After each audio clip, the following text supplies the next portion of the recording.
నమస్తే, నేను మిస్ చేసు.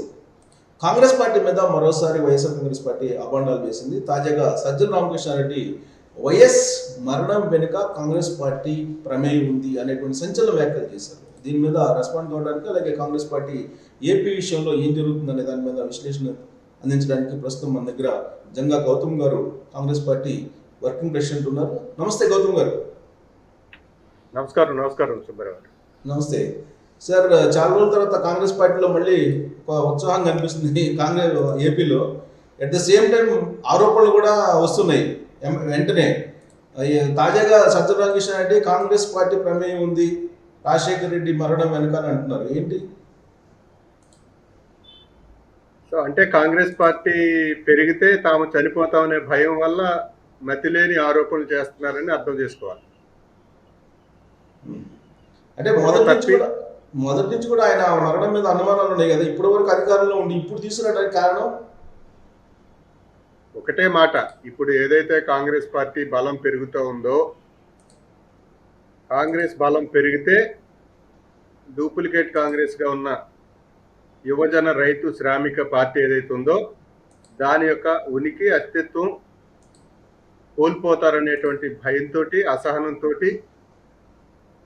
ఈవేళ ఇలాంటి మతి తప్పిన మాటలు మాట్లాడుతున్నారని ప్రజలు అర్థం చేసుకోవాలని నేను విజ్ఞప్తి చేస్తా ఉన్నాను.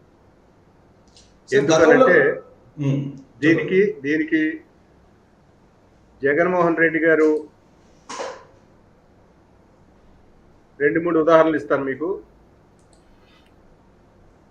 రాజశేఖర రెడ్డి గారి మరణం మీద అనుమానాలు ఉన్నాయని ఇదే జగన్మోహన్ రెడ్డి గారి ఛానల్లో, పత్రికల్లో ప్రజల్ని భావోద్వేగాలకు గురి చేయడం కోసం ఆనాడు కాంగ్రెస్ పార్టీ అధినేత్రి సోనియా గాంధీ గారి మీద అభియోగం మోపి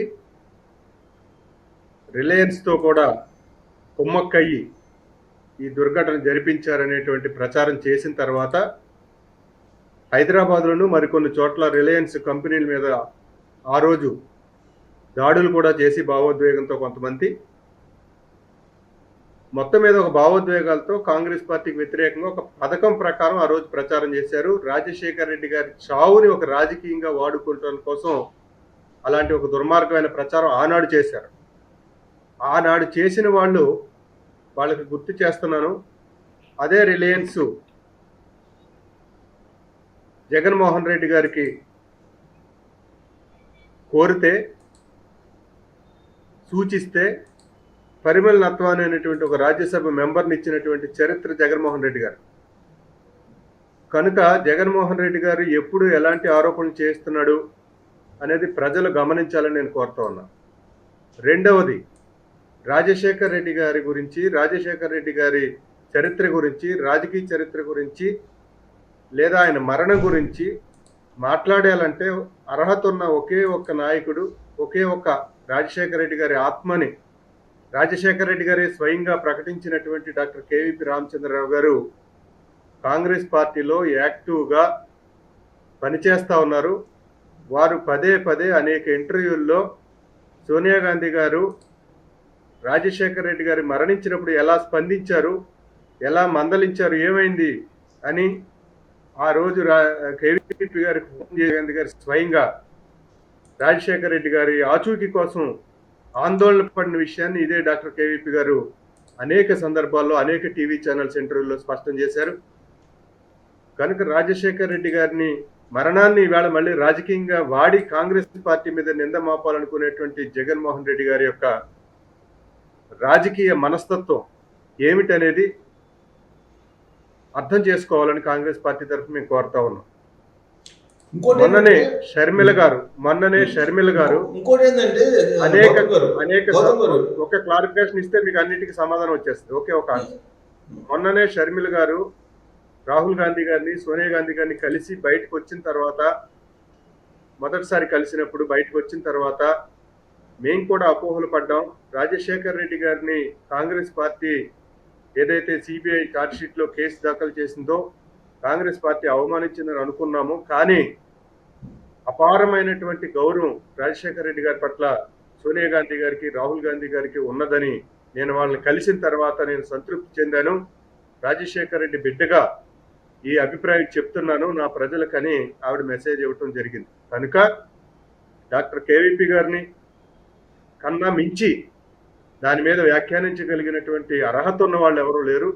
వారు కాంగ్రెస్ పార్టీలో రాజశేఖర్ రెడ్డి గారి ఆశయాలకు అనుగుణంగా, రాజశేఖర్ రెడ్డి గారికి ఇచ్చిన మాటకు అనుగుణంగా కాంగ్రెస్ పార్టీలో ఇప్పుడు యాక్టివ్గా ఉన్నారు. కనుక సజ్జల ద్వారా జగన్మోహన్ రెడ్డి గారు చేస్తున్నటువంటి ఆరోపణలు ఏవైతే ఉన్నాయో ఇవి రాజశేఖర్ రెడ్డి గారి యొక్క మరణాన్ని అవమానం చేయటం, రాజశేఖర్ రెడ్డి గారిని ఆత్మని అగౌరవపరచడం, రాజశేఖర్ రెడ్డి గారిని ఇంకా రాజకీయానికి తన స్వార్థ రాజకీయాలకు వినియోగించడం ఏమాత్రం సబబు కాదు జగన్మోహన్ రెడ్డి గారని కాంగ్రెస్ పార్టీ రాజశేఖర్ రెడ్డి గారికి అనేక మంది అభిమానుల తరపున జగన్మోహన్ రెడ్డి గారికి మేము విజ్ఞప్తి చేస్తా ఉన్నాం మర్యాద పూర్వకంగా. ఇంకోటి గౌతమ్ గారు, సిబిఐకి సంబంధించిన ఎంక్వైరీ వేయమంటే వేయలేదు. ఇప్పుడు ఆ సిబిఐ ఎంక్వైరీ వేయచ్చా? వేయడానికి అవకాశం ఉందా? సార్, జగన్మోహన్ రెడ్డి గారు గత 5 ఏళ్లుగా చంద్రబాబు నాయుడు గారు మన భారతీయ జనతా పార్టీతో స్నేహహస్తంగానే ఉన్నారు. ఢిల్లీలో పార్లమెంట్లో ఏ బిల్లులు పెట్టినా వాళ్ళు అడగకుండానే ఈయన సయ్యని బలపరుస్తూ ఉన్నారు. గత 5 ఏళ్లుగా ఇదే జగన్మోహన్ రెడ్డి గారు అనుమానం ఉంటే విచారణ చేయొచ్చు, లేదా గతంలో విచారణ సంస్థలు చేసినటువంటి మీద నమ్మకం లేదని కోర్టులకు వెళ్ళి ఉండొచ్చు. కనుక అవేమీ చేయకుండా ఇప్పుడు రాజకీయ ఆరోపణలు చేస్తున్నారంటే కేవలం తమ పునాదులు కదిలిపోతున్నాయనేటువంటి వణుకుతోటి, భయంతో, ఒక మతి తప్పిన మాటలు తప్ప మరేమీ కాదనేది కాంగ్రెస్ పార్టీ స్పష్టం చేస్తా ఉంది. కేవలం ఇప్పుడు ఎందుకు భయం వచ్చింది? కేవలం షర్మిల కాంగ్రెస్ పార్టీలో వచ్చారు అనేటువంటి ఉద్దేశంతో భయపడుతున్నారా వాళ్ళు? నేను 2 విషయాలు దీన్ని కొంచెం అనాలిసిస్ చెప్పాలి. జగన్మోహన్ రెడ్డి గారు వైఎస్ఆర్సీపీ అనే పార్టీని పేరు పెట్టారు సుబ్బారావు గారు. యువజన శ్రామిక రైతు పార్టీ, అది యువజన శ్రామిక రైతు పార్టీ. దానిని జనానికి రాజశేఖర రెడ్డి గారి మీద సానుభూతి అపారంగా ఉన్న రోజుల్లో వైఎస్ఆర్ అనే పేరుని తీసుకుని, కాంగ్రెస్ పార్టీ పేరుని తీసుకుని, అప్పుడు రాజశేఖర రెడ్డి గారి నాయకత్వంలో కాంగ్రెస్ పార్టీ అమలు చేసిన సంక్షేమ పథకాలని తీసుకుని రాజశేఖర రెడ్డి గారి బొమ్మ పోస్టర్లో సెంటర్లో వేసి కాంగ్రెస్ పథకాలని చుట్టూ వేసి తాను ప్రచారంలోకి వెళ్ళాడనే విషయాన్ని మర్చిపోవద్దు. అంటే తన వ్యూహం ఏమిటి? రాజశేఖర రెడ్డి గారి కాంగ్రెస్లో చేసినటువంటి మొత్తం సంక్షేమాన్ని అంతా కూడా తనకి మళ్లించుకునేటానికి ఒక పథకం ప్రకారం ఆ రోజు కాంగ్రెస్ పార్టీ పేరు వాడారు, రాజశేఖర రెడ్డి గారి పేరు వినియోగించుకున్నారు, కాంగ్రెస్ పార్టీ సంక్షేమ పథకాలు ఉపయోగించుకున్నారు. అయినా 2014లో జగన్మోహన్ రెడ్డి గారు అధికారంలోకి రాలా. 2019లో చంద్రబాబు నాయుడు గారు కొన్ని తప్పులు చేయటం వల్ల, కేంద్రంలో నుంచి ప్రత్యేక హోదాని సాధించడంలో అనేక రకాలైనటువంటి తప్పులు చేయటం వల్ల రాష్ట్ర ప్రజలు చంద్రబాబు నాయుడు నుంచి మరొక ఆల్టర్నేటివ్ కోసం 2019లో ప్రజలు ఆనాడు ప్రతిపక్షంలో ఉన్నటువంటి జగన్మోహన్ రెడ్డి గారికి అధికారం ఇచ్చారు. అంటే 2014లో జగన్మోహన్ రెడ్డి గారు నేరుగా అధికారంలోకి రాలా, 2019లో వారు అధికారంలోకి వచ్చారు. వచ్చిన తర్వాత వారు ఏమి ఇచ్చారు ప్రజలకి? రాకముందు ఏం చెప్పారు ప్రజలకి? మేము కూడా ప్రత్యేక హోదాను సాధిస్తాం, మేము 25 ఎంపీలు ఇవ్వండి, కేంద్రం మెడలు వంచుతాను, మెడలు వంచి నేను ప్రత్యేక హోదా సాధిస్తానని చెప్పి ఆయన హామీ ఇచ్చారు. 22 మంది ఎంపీలని గెలిపిస్తే ఈవేళ 5 ఏళ్ళు అవుతుంది సుమారుగా. కేంద్రం మెడలు వంచకపోగా జగన్మోహన్ రెడ్డి మోడీ కాళ్ల దగ్గర పడినట్టుగా వ్యవహరించి ఏదో ప్రేమలేఖలు పంపిస్తే వెళ్ళినప్పుడల్లా విజ్ఞాపన పత్రాలు ఇచ్చి ఈ 5 ఏళ్లలో ఆంధ్రప్రదేశ్కి ప్రత్యేక హోదా సాధించడంలో విఫలమయ్యారు, రైల్వే జోన్ సాధించడంలో విఫలమయ్యారు, పోలవరాన్ని పూర్తి చేయడంలో విఫలమయ్యారు, పునర్వ్యవస్థీకరణ చట్టంలోని అమలు చేయడంలో విఫలమయ్యారు. ఇది కాక 6 లక్షల సుమారు 10 లక్షల కోట్ల రూపాయల అప్పుని ఆంధ్రప్రదేశ్ అప్పుని పెంచారు. తన ఇష్టానుసారంగా, తన నియంతృత్వంగా, తాను ఏదనుకుంటే అది చేయటం కోసం ఆ డబ్బులు అప్పు తెచ్చి ఏం చేశారో కూడా ఇప్పుడు తెలియట్లేదు. వాళ్ళు సంక్షేమిస్తామని చెప్తున్నారు. రాష్ట్రంలో అభివృద్ధి లేదు, రాజధాని లేదు, ఉద్యోగుల పిల్లలకు ఉద్యోగాలు లేవు, నెలసరి జీతాలు ఇవ్వలేని దుస్థితి, ఉద్యోగులకు ఇచ్చినటువంటి ఓల్డ్ పెన్షన్ స్కీమ్ హామీ నెరవేర్చలేదు. ఈవేళ అంగన్వాడీలు 25 రోజులు ఆందోళన చేస్తే ఎస్మా ప్రయోగించిన పరిస్థితికి ఈ ప్రభుత్వం వెళ్ళిందంటే అన్ని రకాలుగా విఫలం అయిపోయాడు. కనుక ఒక భయంతో ఈవేళ ఎమ్మెల్యేలు మార్చే పరిస్థితి ఇచ్చారు, ట్రాన్స్ఫర్లు చేసే పరిస్థితి ఇచ్చారు. ఈ ఎమ్మెల్యేలు ట్రాన్స్ఫర్లు చేసే పరిస్థితి ఎందుకు వచ్చింది? ఎవరైనా సుబ్బారావు గారు ఒక ఎమ్మెల్యే నేనైతే ఒక 5 ఏళ్లు నా గ్రామాలని, నా ప్రజల్ని అభివృద్ధి చేసుకోవడానికి శ్రమపడి మళ్ళీ గెలవాలని కోరికతోటి ప్రజలకి మక్కువగా పనిచేస్తారు రాజకీయ నాయకులు. అయినా ప్రభుత్వ విధానాలు నచ్చకపోతే ప్రజలు ఓడిస్తారు. కానీ నన్ను తీసుకెళ్లి ఇంకొక చోట వేసామనుకోండి, దాన్ని పిచ్చి తొగ్గులకు చర్య అంటారు. కనుక ఈ ట్రాన్స్ఫర్లు చేసే పని భయంతో, ఒక పిచ్చి తొగ్గులకు చర్యతో చేస్తున్న పని. ఈ ప్రభుత్వం వెళ్ళిందంటే అన్ని రకాలుగా విఫలం అయిపోయాడు. కనుక ఒక భయంతో ఈవేళ ఎమ్మెల్యేలు మార్చే పరిస్థితి ఇచ్చారు, ట్రాన్స్ఫర్లు చేసే పరిస్థితి ఇచ్చారు. ఈ ఎమ్మెల్యేలు ట్రాన్స్ఫర్లు చేసే పరిస్థితి ఎందుకు వచ్చింది? ఎవరైనా సుబ్బారావు గారు ఒక ఎమ్మెల్యే నేనైతే ఒక 5 ఏళ్ళు నా గ్రామాల్ని నా ప్రజల్ని అభివృద్ధి చేసుకోవడానికి శ్రమపడి మళ్ళీ గెలవాలని కోరికతోటి ప్రజలకి మక్కువగా పనిచేస్తారు రాజకీయ నాయకులు. అయినా ప్రభుత్వ విధానాలు నచ్చకపోతే ప్రజలు ఓడిస్తారు. కానీ నన్ను తీసుకెళ్లి ఇంకొక చోట వేసామనుకోండి దాన్ని పిచ్చి తొగ్గులకు చర్య అంటారు. కనుక ఈ ట్రాన్స్ఫర్లు చేసే పని భయంతో, ఒక పిచ్చి తొగ్గులకు చర్యతో చేస్తున్న పని.